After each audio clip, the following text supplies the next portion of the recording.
Draupadi was a very interesting character. What might be something about her that people might get wrong?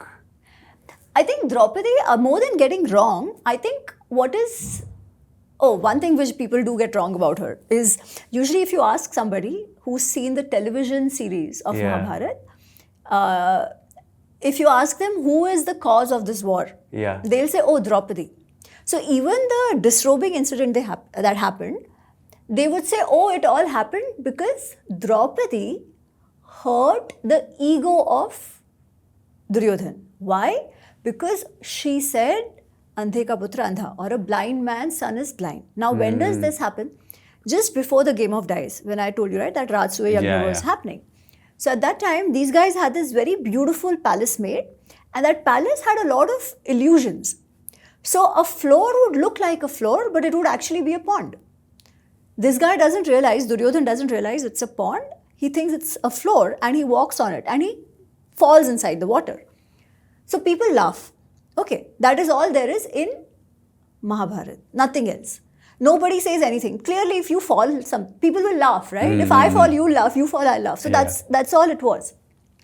Duryodhan goes back and tells his father that I cannot see this prosperity of Pandavas and I need to see them, I need to take it away from them. I need to see them lose. That is what Mahabharata says.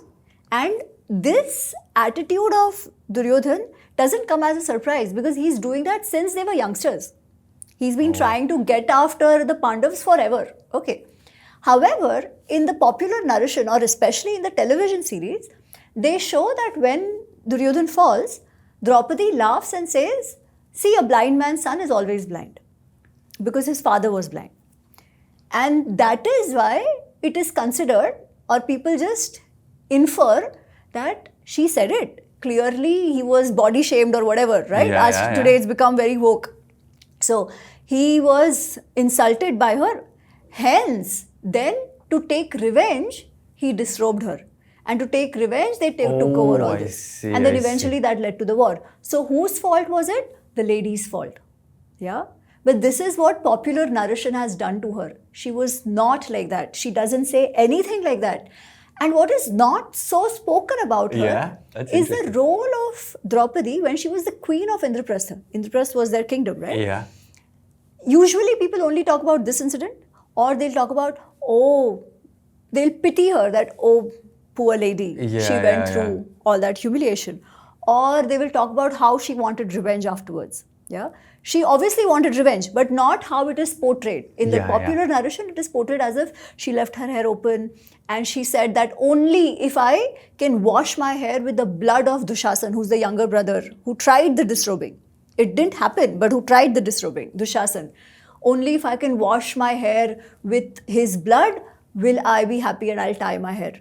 So either they cast her as somebody who had no control over her tongue, or somebody who's always wanting revenge, angry, or somebody pitiable.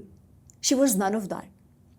She's such a graceful lady, such a strong, empowered lady, and nobody speaks of that side of hers. So even this part where that revenge, I want blood, it's not there in the Mahabharata. It is one of those things which comes from some drama.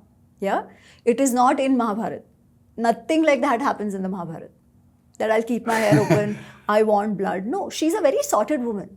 In fact, as I was telling you, that her role as the queen of Indraprastha, she actually speaks about how she manages her home and all the activities of the palace.